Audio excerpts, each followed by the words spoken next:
প্রিয় যুবক ভাইরা আমার, আমরা অনেকেই হয়তো জানি না যে কয়টি কারণে এবং কি কি কারণে উজু ভেঙে যায়।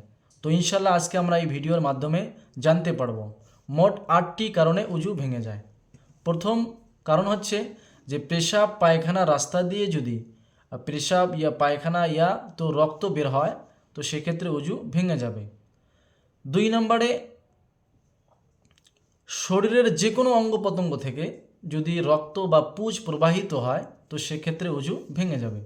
3 নম্বরে জ্ঞান হারা হইলে, যদি বেহুশ হয়ে যায়, তো সেক্ষেত্রে উজু ভেঙে যাবে।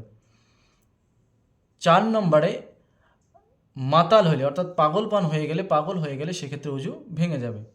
5 নম্বরে হচ্ছে মুখ ভরে বমি করা, মুখ ভরে কেউ যদি বমি করে, তো সেক্ষেত্রেও উজু ভেঙে যাবে। 6 নম্বরে নামাজের মধ্যে কাহকা লাগিয়ে যদি হাসে, তো সেক্ষেত্রে উজু ভেঙে যাবে। উজু ভেঙে গেলে নামাজ ফাসিদ হয়ে যাবে, অর্থাৎ উজু করে পুনরায় আবার নামাজ পড়তে হবে। 6 নম্বরে স্বামী স্ত্রীর গুপ্ত অঙ্গ একত্র হলে সেক্ষেত্রে উজু ভেঙে যাবে। প্রিয় যুবক ভাইরা, এখানে একটা জিনিস বোঝার বিষয় আছে।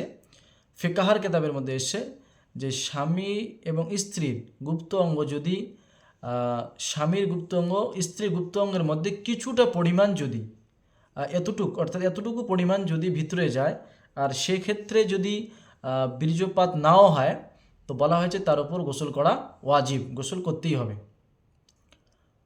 8 নম্বরে টেক লাগিয়ে বা চিত হয়ে যদি ঘুমায়, তো সেক্ষেত্রেও উজু ভেঙে যাবে। আল্লাহ পাক আমাদের প্রত্যেককে সঠিকভাবে আমাল করা তৌফিক দান করুক, আমিন।